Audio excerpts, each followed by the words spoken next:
everyone, how's it going? Welcome back to the Early Show with me, Pastor Junai, where I share with you news as well as unpack real-world issues and offer practical advice, all from a Dharma perspective, to help us to navigate the challenges that we face every day. So before we start, I just want to say a big thank you to Dee Dee, who has sponsored today's video. Today, we're going to be talking about abstaining from meat. Specifically, why is it that some Buddhists abstain from meat, whereas others don't? The topic for this video has actually arisen out of a question that was posed to me on the Kachara YouTube channel. They asked, what do you say to people that point out that Buddha was not vegan or vegetarian, and so this should not be touted as a requirement? A famous teacher on YouTube says that we cannot avoid suffering or cause suffering, and so spending energy on a vegan or vegetarian lifestyle is not of use in the grand scheme.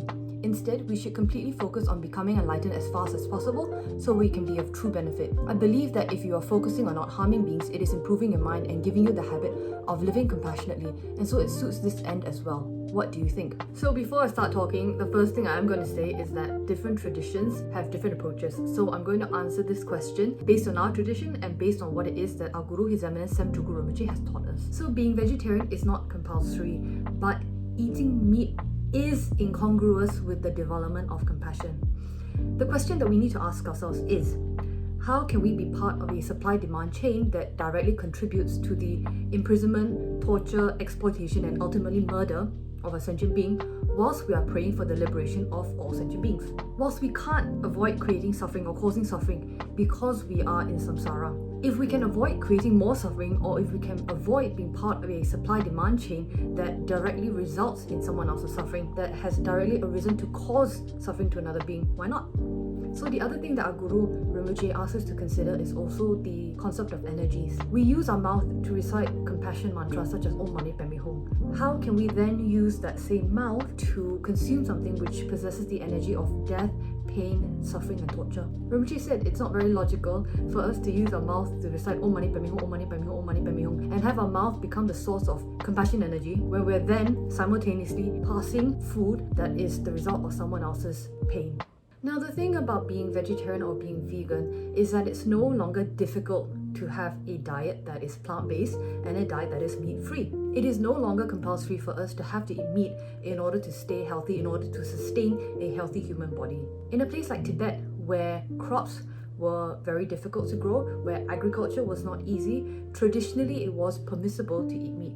But the thing is, most of us who ask this question don't live in a place where we don't have access to plant-based sources of food. Most of us don't live in areas where we lack total access to a variety of vegetables, to a variety of grains in order to maintain a healthy diet. Most of us don't live in places where it's completely impossible or where it would be a struggle to be vegetarian. So if we don't opt for a plant-based diet, if we don't opt to be vegetarian or vegan, and we choose to eat meat because it's easier, then that is just simply laziness talking. And by the way, I do want to point out that even going vegetarian in Tibet, even being vegetarian in Tibet had immense merits. Many years ago, Rinpoche had us read a book which was authored by a meditator and yogi by the name of Shapka. The book is called Food of the Bodhisattvas. And in this book, Shapka actually lays out details and describes the specific karmic consequences of eating meat. Shapka also breaks down and explains why the excuses that we present for continuing to eat meat are all illogical. So then you might ask, how come some monks from some traditions consume meat? And that is because they are practicing non-attachment, the practice of eating whatever it is that is offered to them. They don't pick or choose what it is that they wish to eat. They don't pick and choose based on what it is that they enjoy. They eat whatever is offered to them. But again, that is not the issue for most of us. Most of us are asking this question whilst we're sitting in a restaurant. Most of us who are asking this question are walking through supermarkets where we have plenty of access to all sources of nutrition. Most of us have the ability to not choose meat, and yet we still do based on our attachment to it. And yes, it's been said that Buddha ate meat, that Buddha wasn't vegetarian, and that Buddha never specified that vegetarianism or a plant-based diet is compulsory. But we have to take that in a wider context. First, the Buddha said, don't kill. And so when you eat meat, something has to die in order for you to eat meat. You can't eat meat without killing something. Second, even in eating meat, the Buddha laid down some caveats and certain conditions that have to be met in order to be able to consume the meat. For example, you can't eat meat that you know has been specifically killed for you. Let's say you're walking down a supermarket and you see the meat aisle. Since you're buying into the supply and demand chain and you become part of the supply and demand chain, the argument can be made, therefore, that that meat was killed for you. Third, Buddha knew that the teachings would spread to regions or areas of the world where sources of food and nutrition are very difficult to find, or that meat is the only thing that's available to eat, or that meat is considered the best thing to offer. So if Buddha had dictated that vegetarianism was compulsory, it would have made it very difficult for some monks in some areas to find food, or it would have made it very difficult for the people of that region to make the best offerings available to the monks. Fourth, the argument is made that the Buddha ate meat, and so therefore all of us should be able to eat meat too. Well, the Buddha ate meat, yes, but the Buddha also did retreats. The Buddha also gathered a Sangha. The Buddha also gave teachings. The Buddha also brought people to enlightenment. Are we doing all of that as well? So, if we're not doing all of that as well, why is it that we're being so selective when it comes to eating meat? Why is it that we single out meat eating as the one thing that the Buddha does do, and therefore that allows us to do it as well? The Buddha was enlightened. Are we? For the Buddha to consume meat is a blessing for the animal, since the Buddha is enlightened. Will it be the same blessing for the animal if the unenlightened us were to eat meat? On what basis would that blessing come? So when we make the argument that the Buddha ate meat and therefore we should be allowed to do so as well, or when we make the argument that the Buddha never stated that being vegetarian is compulsory, or when we make the case to defend meat eating, or we attack vegetarianism as being non-compulsory, we need to check and we need to think about what our motivation is. Are we defending meat eating out of an effort to protect our own attachment? Why is it that we focus on the Buddha ate meat or the Buddha never banned meat eating and make that the focus and use those as reasons? The Buddha also said do retreats, do prayers, do offerings to the Sangha, meditate and so on. Do we do all of that? Do we do all of that? If we don't do all of that, why is it that we're picking and choosing which precepts it is that we wish to follow? Why is it that we're picking and choosing which teachings it is that we wish to follow? How about all the precepts which are compulsory as Buddhists who have taken refuge, such as not lying, not stealing, or not creating schism in the Sangha? Do we practice all of those perfectly? And how come we spend more energy defending our meat consumption as opposed to improving our practice? So I can't speak for other people and I can't speak for other traditions, but I can speak for what it is that Rinpoche taught us. These days, being vegetarian or being vegan or being plant-based doesn't require very much effort and is not very difficult anymore. And so if we can abstain from eating meat and we can avoid eating something that is the result of another being's death, and we can do all of this very easily and without very much effort, then why not? Now what I can also tell you is that sometimes being plant-based can come with its own set of problems. For example, some people can develop an attachment to being on a plant-based diet. For example, other people can become very nasty or can become very hostile in defending their choice of diet. On the other end of the scale, you can have people who beat themselves up or make themselves feel really bad when they slip or when they make a mistake. But the issue there isn't with the diet. The issue there isn't about what it is that we're eating or what it is that we're not eating. The issue there is our attachment. So as long as we're attached, that is the main problem. But if we can avoid causing harm to another being through our diet, if it doesn't require very much effort on our part to avoid causing harm to another being through our diet, then why not?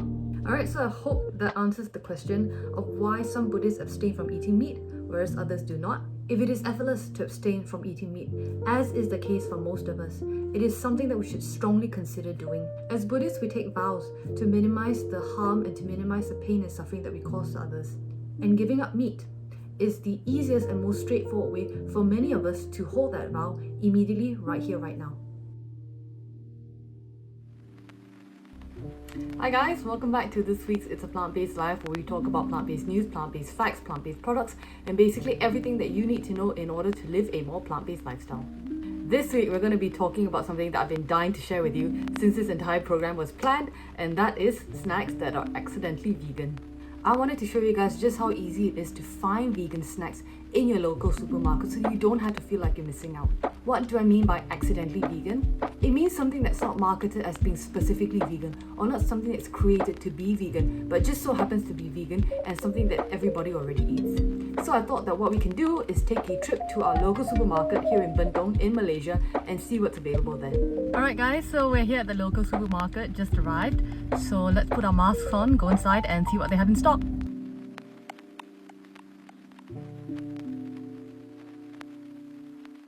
I'm going to avoid the vegetable and fruit aisle because that's an obvious one. Everything in the vegetable and fruit aisle is something that you can eat as a snack if you are plant-based. As you can see, loads of options here and we are spoiled for choice. Bear in mind, these are just the vegan snacks which I am looking for, which means that anything that includes milk powder, I am not purchasing. If you are vegetarian, the selection is obviously going to be much wider because obviously dairy will be okay for you. Nut butters are quite a popular choice. Even in our local supermarket here, we have a wide variety of peanut butter brands, which you can always have with toast or with celery, for example. And here is the famous vegan favorite. Everybody loves a good Oreo. And if you didn't already know, Oreos are accidentally vegan. Okay, this is our haul for today. Let's get home and let's get unpacking. 24 hours later.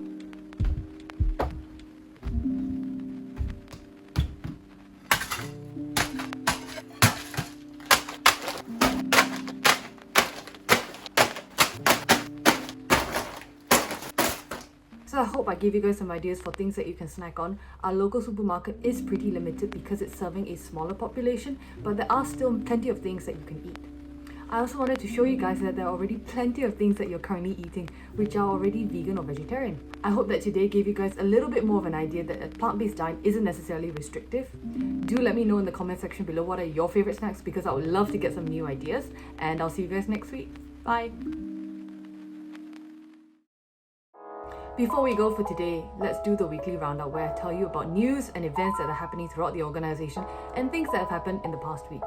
Since our last video, we filled the container containing the earth vase and lowered that into the ground where our Guru His Eminence Tsem Rinpoche's outdoor relic Stupa will be located. On Wednesday this week, Pastor Nero will be taking requests for prayers, followed by a Detox in Mind session by JP Tong on April 10th. This week's topic is Dad, so make sure you sign up for that so you can participate in the private workshop that takes place immediately after the live stream. Today, which is April the 4th, is actually the day of Qingming, which is Tomb Sweeping Day, a Chinese cultural festival that is celebrated to commemorate the passing of our dearly departed loved ones. As this video is playing, there is a live stream of the puja that is being held today to generate and dedicate merits to our deceased loved ones. And at 12:30 p.m. today, Malaysian time, there will be a candle lighting ceremony, so do tune in to check that out. That's it from me for this week. Thank you guys so much for joining me, and thank you so much for tuning in, and thank you so much for your support, and a big thank you again to our sponsor for today's video, Dee Dee. I'll see you guys next Sunday. Have a great week ahead, and as ever, don't forget to be kind to each other. Bye!